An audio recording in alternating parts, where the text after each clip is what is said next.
Uma categoria de aços que encontram importantes aplicações nos dias de hoje são os de ultra baixos teores de carbono. Nesses casos, estamos nos referindo a aços com teores de carbono da ordem de algumas dezenas de ppm ou até unidades de ppm. Esses níveis de concentração de carbono não são alcançáveis nos processos primários de produção de aço já abordados anteriormente, o convertedor LD e o forno elétrico de aciaria.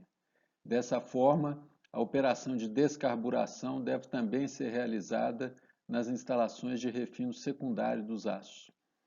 Neste vídeo serão tratadas as análises termodinâmica, buscando identificar, sob o ponto de vista termodinâmico, quais são as condições mais favoráveis para a obtenção de teores mais baixos de carbono, e também uma análise cinética simplificada com o intuito de verificar que condições favorecem a obtenção de teores especificados em tempos mais curtos. A reação de descarburação pode ser representada através da equação escrita abaixo. Carbono mais oxigênio dando CO, e a variação de energia livre padrão para essa reação equivale a menos 4.379 menos 10,17 vezes a temperatura em Kelvin, e o resultado para a variação de energia livre, neste caso, é obtido em caloria por mol de CO formado. Sabemos a partir dos conceitos de termodinâmica que no equilíbrio a variação de energia livre é igual a zero. Dessa forma, usando uma relação geral baseada na segunda lei da termodinâmica, nós temos que o ΔG é igual a ΔG0 mais RT ln da pressão parcial de CO dividido pelo produto das atividades henrianas do carbono e do oxigênio. Quando se alcança o equilíbrio, esse valor de variação de energia livre é igual a zero, e aí podemos isolar o termo correspondente a essa razão, ele vai ser igual à constante de equilíbrio, que equivale ao exponencial do valor de menos ΔG0 dividido pela constante dos gases multiplicada pela temperatura em Kelvin. Nesse caso, como a variação de energia livre padrão está expressa em calorias, o valor do R também deve ser expresso nessa unidade e equivale a 1,9872 caloria por mol por Kelvin. Transpondo termos mais uma vez, passando os valores de H, atividade henriana do carbono, e a atividade henriana do oxigênio, para o lado direito, nós podemos isolar o produto desses dois termos e escrever a expressão aqui abaixo, lembrando que a atividade henriana equivale ao produto da porcentagem do elemento vezes o seu respectivo coeficiente de atividade henriana. Então, procedendo a essa igualdade tanto para a atividade henriana do carbono quanto do oxigênio, é possível escrever a equação nesta forma e, finalmente, isolar o teor de carbono, e vemos que o teor de carbono no equilíbrio vai equivaler à razão da pressão parcial de CO, expressa em atmosferas, dividido pela constante de equilíbrio, coeficiente henriano de atividade do carbono, teor de oxigênio no aço e o valor do coeficiente de atividade henriano do oxigênio. A partir dessa equação, é possível identificar-se quais são as condições do ponto de vista termodinâmico que vão favorecer a obtenção de teores de carbono mais baixos. Usando então a equação deduzida no slide anterior e que é reproduzida aqui, é possível identificar os fatores que favorecem a obtenção de teores mais baixos de carbono durante os processos de refino secundário. Um dos efeitos está associado à temperatura. Nós vimos que a temperatura vai afetar o valor da variação de energia livre padrão e, consequentemente, da constante de equilíbrio. E como estamos tratando com uma reação exotérmica, que pode ser identificado pelo sinal negativo na frente do termo independente da variação de energia livre padrão, sabemos, através de conceitos de cálculo e também pelo princípio de Le Chatelier, que para caso de reações exotérmicas, temperaturas mais baixas fazem com que a constante de equilíbrio se eleve. Então, desta forma, reduzindo a temperatura, o valor da constante de equilíbrio aumenta e, consequentemente, mantido todos os demais parâmetros iguais, o teor de carbono vai ser mais baixo. Outro parâmetro extremamente importante no caso da descarburação é a pressão parcial de CO. Pode-se constatar facilmente que quanto mais baixa for a pressão parcial de CO, menores serão os teores de carbono mantidos as demais condições constantes. Isso justifica, como veremos em alguns processos que serão descritos mais à frente, a utilização de vácuo para promover a descarburação. Um outro parâmetro importante é o teor de oxigênio do aço.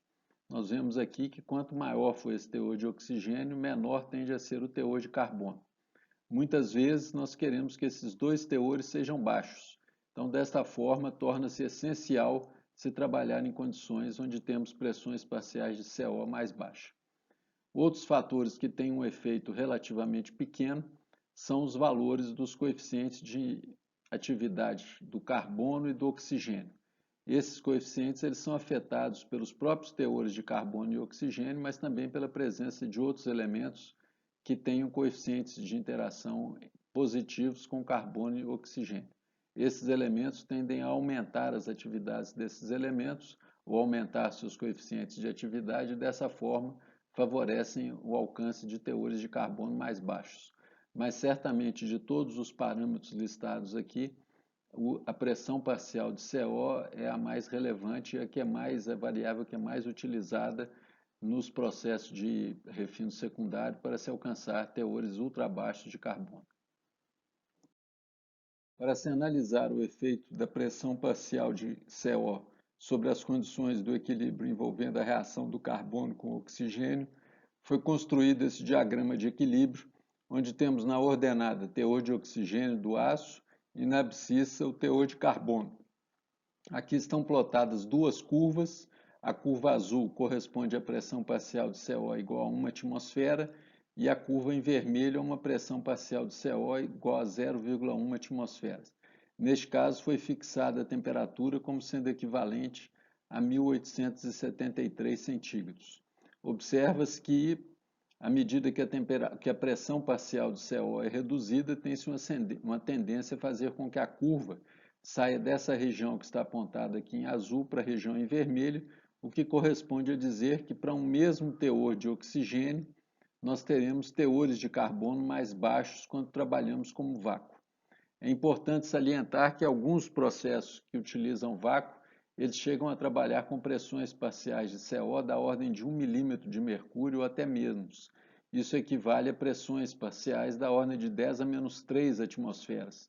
Ou seja, neste caso será possível obter teores de carbono extremamente baixos, juntamente com teores de oxigênio bastante reduzidos também. A cinética da reação de descarburação nos processos de refino secundário é o objeto de estudo de um grande número de trabalhos encontrados na literatura, trabalhos desenvolvidos tanto em ambientes acadêmicos quanto também na indústria.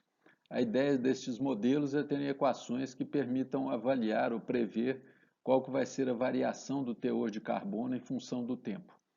Nesses trabalhos, uma das características ou um dos pontos identificados em todos eles é que quando se alcança teores de carbono mais baixos, normalmente inferiores a 200 ppm de carbono, o modelo que representa adequadamente a cinética de descarburação é um modelo com controle por transferência de massa na interface de metal e bolhas. Nesse caso, a taxa de descarburação vai ser igual a menos uma constante que equivale ao coeficiente de transferência de massa, que depende muito do nível de agitação.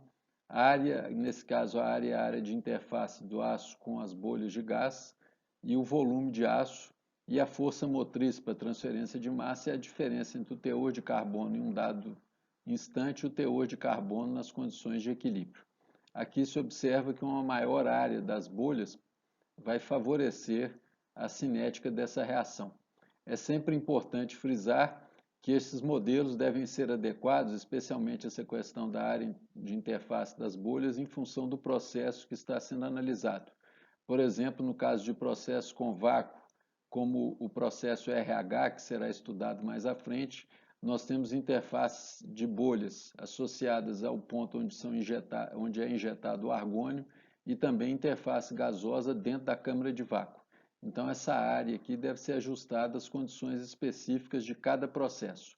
Mas é importante salientar que as características, pelo menos os fatores que interferem na descarburação, podem ser identificados através dessa equação simples. mas modelos mais elaborados para descarburação ou para cinética da descarburação são amplamente encontrados na literatura para diferentes reatores de refino secundário.